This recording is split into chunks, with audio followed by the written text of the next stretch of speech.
Hi, everyone. Doug Johnson here from the Colby Community College Public Relations Office. And it's an exciting time around here because we get to meet the CCC Alumni Hall of Fame class. Now, in 2021, there have been 5 individuals selected. One of those is Mark Schultz. He's a Colby High School graduate and also a CCC graduate in the class of 91. Since then, he's gone on to make quite a name for himself in the Christian music industry, and equally important, has spent years as a voice for children and specifically been an advocate for adoption. And we have the pleasure of visiting with Mark now as he joins us from North Carolina. Mark, thanks for joining us today. Hey, thanks, Doug. Thanks for having me on. So, just said, as you heard, you're well known around Colby and Northwest Kansas. You have a lot of ties to this area. Can you tell us a little bit about your background and how you ended up coming to CCC?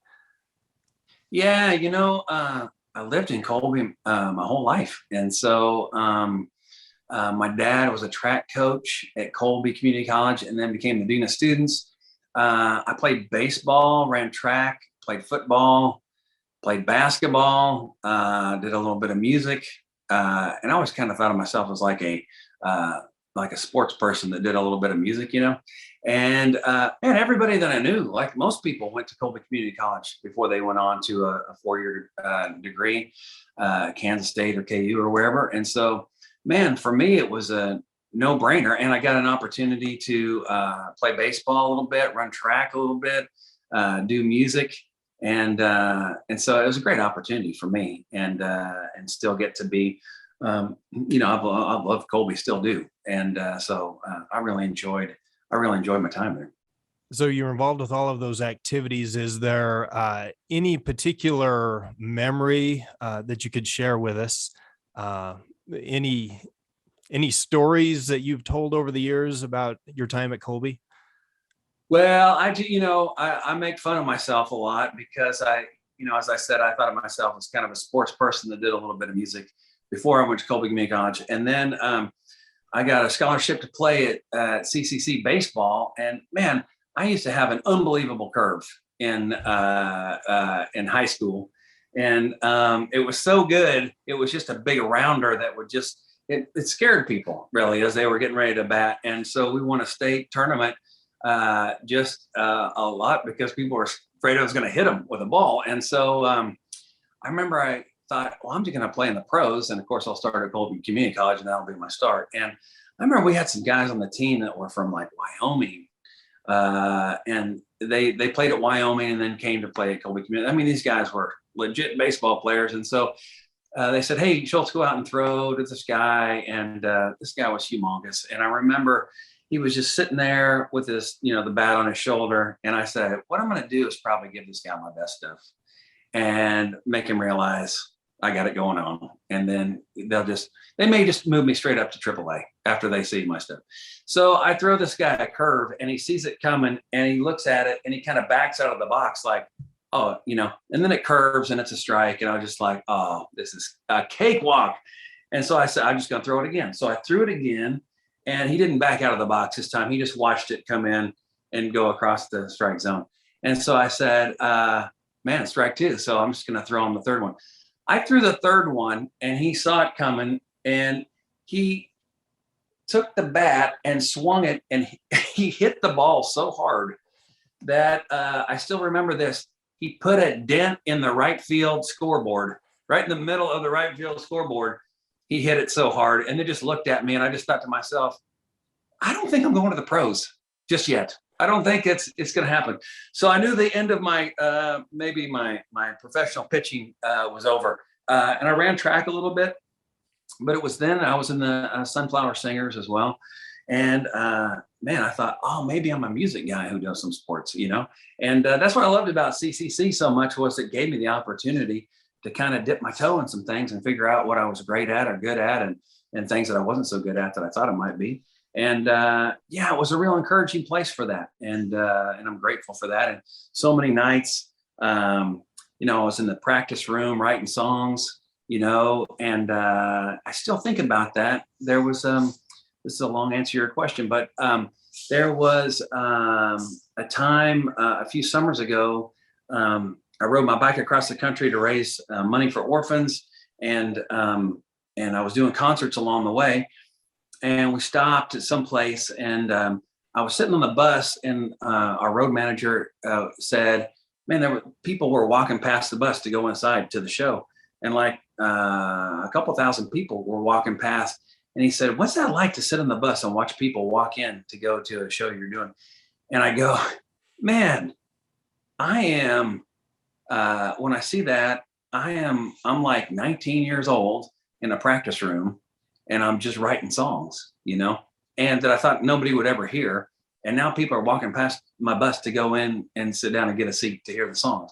And so it was that confidence that I got at, starting at Colby High School and the Colby Community College. And man, it's pretty special now looking back on it, because Philip Schumann was the Sunflower Singers director, and we would go out and do shows, and he'd say, "Hey, why don't you do one of your songs?" And I would play my song in front of people, and that's when I really realized, oh my gosh, people like it, and it just gave me the confidence to think, maybe if I can do that in Colby, maybe I can do that in Manhattan, Kansas. And if I can do it in Manhattan, maybe I can do it in Nashville. And it was just a really good confidence builder for me. So you kind of answered my next question about your time at Colby. Obviously, you were involved with a lot of different things. I went back and looked through some of the yearbooks when you were here. I had hair. What's that? And I had hair. You did have hair. You didn't recognize me. For a while, it was a mullet. Well, I had to look in the directory. If you know where it was going to go, you just make the most out of what you have when you have it. Your freshman year, you were mentioned, I think, one time in the yearbook, and that was the little square picture. Now, your sophomore year, you were mentioned several times, and I think that's probably when you got into a lot of the activities that you just mentioned. But moving forward after Colby, what did you learn as far as your character and things you could take with you that you were building on to get you through some of those tough times down the road at K-State or even into Nashville when you were trying to really get things going? Because I would guess you had some doubters and some people who said, yeah, you're not going to be able to do this. There were a lot of people that, coming from a small town, and to think you have a dream of, like, I just didn't want to be 80 years old and look back and say, oh man, I didn't do my dream, And I remember that was a big thing for me. And even to come to do music was like, I don't want to look back and say I didn't give it a try. And so that's why I went to Nashville. But I think a lot of it was, I do think in Northwest Kansas, people are hard workers. They are. And the secret weapon is persistence and being a hard worker. Now, one of the things that I added to that was, and I would read a lot of books, especially my time in college and right out of college. And that was, man, I just felt like going to Nashville, you gotta believe it. You gotta see it. I just remember there were times when I would think, even as a student at Colby Community College, sitting there in the practice room writing songs, I would just close my eyes and I would think, what would it be like to play in a sold out concert in a theater somewhere? What does it sound like? What does it look like? What does it smell like? What is the, if it's a Christmas show or whatever, what does it smell like in the building? And what's so interesting, and I think this is true, and I think this even now, if I can think it and hear it and really put myself in that place where I'm in it, and I can even smell the environment of what that I think it would be like. It's kind of like, to me, it's like you take a hunting dog and you say, hey, you're hunting this today, and you let him see it and smell it and all that kind of stuff, and then he's got an idea of, his body just goes, well, let's just go find that, And I think one of the skills that I got at Colby was not to be afraid of going after something, and even, I got a marketing degree so that I went to Nashville and became a professional waiter. And and I was starting at the very bottom because I thought that's what you do, you know. And I remember days that were so discouraging and days that were like, man, here I've got this dream of singing and getting a record deal and performing around the world and having my own tour bus and doing all that, and I'm serving omelets right now. And I remember the hours, and it just, maybe the people weren't so nice that I was serving and all that kind of stuff. I would walk into the bathroom and I would splash water on my face, and I would look at the mirror and I would just have this, this sour look on my face. And I would sit and I would stare in the mirror until I started to smile.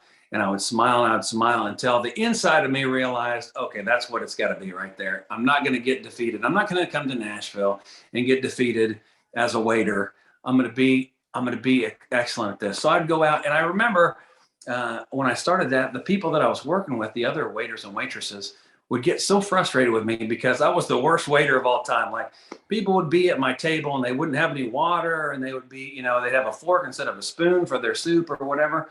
And I would get tips that would be like $25 or whatever, because people just liked hanging out. You know what I mean? I would just go hang out at a table and camp out at a table. And people were like, that's the worst dining experience I've ever had, but I'm going to leave you a very nice tip because that was a lot of fun. And even running into the youth minister that I met when I was in Nashville, and you have to put yourself in the position to do well. I even remember that from a coach at Colby Community College when I would run, and he would say, "Hey, as soon as they start, you kind of drift back into the middle of the pack or whatever. So you got to give yourself the chance to do well. Get up in the front with everybody else. So when you do, you kind of run like the guys in the front, you know." And so I just thought about that in life too. When I'm at the restaurant, if I want to do well, I got to do well here at the restaurant. I got to do, and sure enough, the guy that I meet a youth minister, and I didn't know he was a youth minister at the time. And there's a hot pepper on his plate, and he cuts it in half, and he goes, "Hey, I want to, waiter, I want to see how tough you are." And I was like, "What do you mean?" He goes, "I got a hot pepper here. We're gonna have a hot pepper eating contest." And I'm like, "Okay, weirdo." And so I ate half and he ate half, and I'm staring at him, and my face starts sweating and my lips starts quivering. I drank his water. I drank his wife's water. And I didn't realize it at the time, but he said, "Man, you're a nut. What are you here to do in Nashville?" I said, "Well, I'm here to do music. My name's Mark Schultz." And he goes, "You must be pretty smart if your name's Mark." And I was like, your name must be Mark. And he said, "Yeah." And I said, "What do you do?" And he said, "I'm a youth director at a church." I'm like, "Oh man, get me away from this guy, because he's going to want me to hang out with kids." And he goes, "You need to hang out with me." And I tried every way in the book not to answer his phone calls. But what I didn't realize, I went and hung out with these kids, and I just had a blast hanging out with them. And he brought me into a chapel, and there was a piano in there, and he goes, "Hey, I want you to play this piano." And I said, "What for?" And he said, "Well, what'd you come to Nashville to do?" And I said, "Well, to write songs." And he goes, "How many have you written?" And I said, "Well, 0." And he said, "Well, that's where you're going to work for me." And I said, "What do you want me to do?" And he said, "Just write songs, any song you want to write. And if you want to hang out with some kids, hang out with some kids." And every song that I ever wrote for any record was written on the grand piano that's in that chapel still today. And he changed my life. And there was a song by Bonnie Raitt, "I can't make you love me if you don't." The first song that I played for the kids at the church, they'd like, "Hey, write a song." So I played it for him. He was sitting in the audience, and he came over and he said, "It's a great song." And I said, "Thanks." I didn't know who he was. And he said, "Hey, you ought to listen to or read this book." And it was a book on songwriting. And one of the guy who's now, I think, in the Songwriting Hall of Fame is the one that gave me the book. A guy who helped me later, 5 years later, get a record deal. Carrie Underwood's producer went to that church. So it was just luck, just jumped in. But I think it jumped in because I learned back in Colby, hey, you got to put yourself in a position to do well. You don't get to the back and just think, "Oh, I'll make up the difference later." You get in the front and you hang on as long as you can. And if you're a waiter, you be the best waiter you can be, and give yourself the opportunity. And the last thing is, man, you got to burn the ships. I just remember reading that in the book. And again, I get this. I think a lot of it comes from being from Northwest Kansas and being from Colby. And that is, man, we don't have a lot of opportunities. always. But we know how to work hard, and we know how to stick with it, and we know how to do that. And so my thing was, I don't know what it looks like. I don't know how you get a record deal. I don't know how you break into the music industry. I don't know how it looks like, but I do know if I burn the ships and say I'm staying until it happens, I'll make it happen, and I'll find a way to do it. And again, that's why I say Northwest Kansas people, they have the ability to just go, you know what, we'll find a way to do it. We'll just work until we get it done. That is very good advice. And I was wondering, do we need to talk to your wife to see if your weight skills have improved since that day? Do you keep the glasses full now? Yeah, no, I'm about as good as I was back then. There's just a lot now. Now there's just a lot more, but I'm more of a, I gotta tell you though, I'm pretty good at setting the table and then taking the dishes back at the end of the night. I'm pretty good. I think everybody should be a waiter if they have an opportunity in life to be a waiter. Yeah, I agree. Very, very humbling.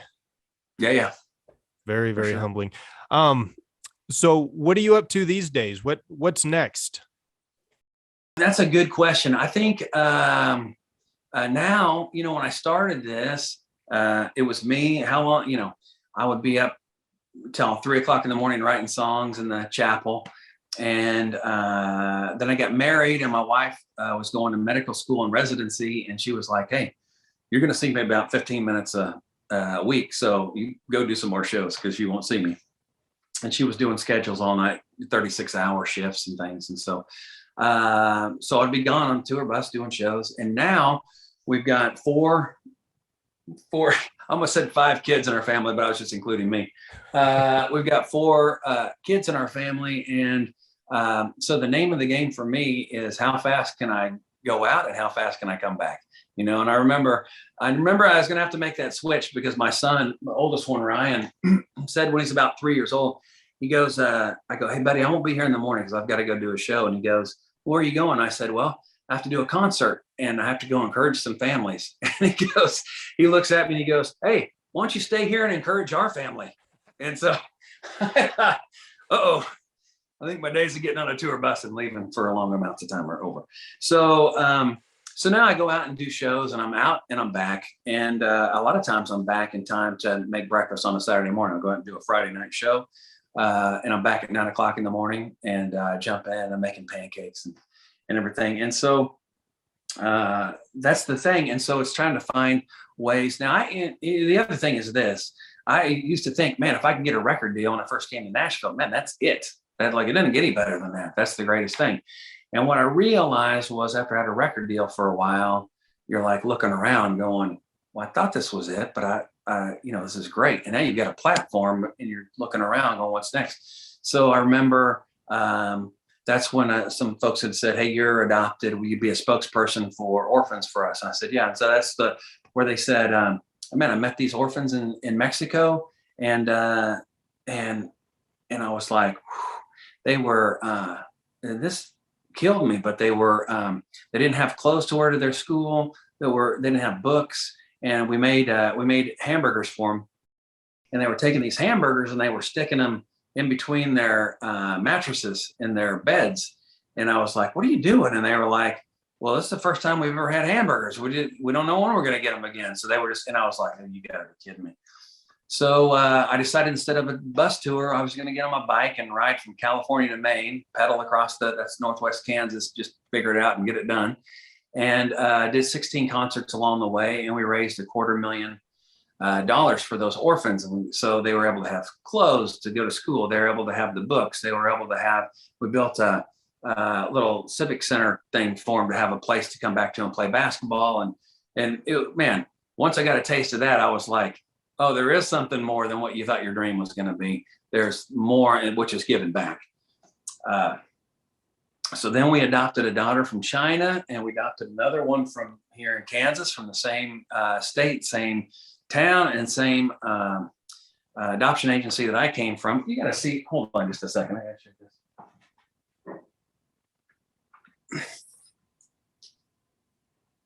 Oh, you man. Can see.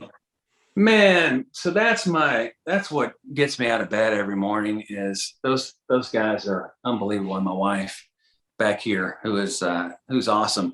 But so I could see where Maya May came from in China and her situation, and Ebby Lou and her situation. I was like, man, I want to help these adoption places and see what I can do. And so I said last year COVID hit, and I called some pregnancy centers and some adoption agencies, and they're like, well, just to encourage them, I just say, hey, I'll walk into a bedroom in the morning, my little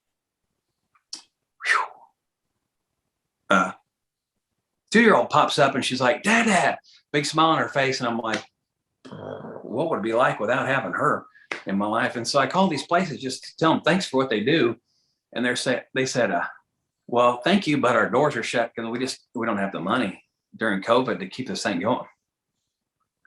So I was like, well, we'll change it. So I decided I'm going to raise $1 million for adoption pregnancy centers while COVID was going on. And again, everybody said, that's crazy. You can't, these are weird times. You're not going to do it.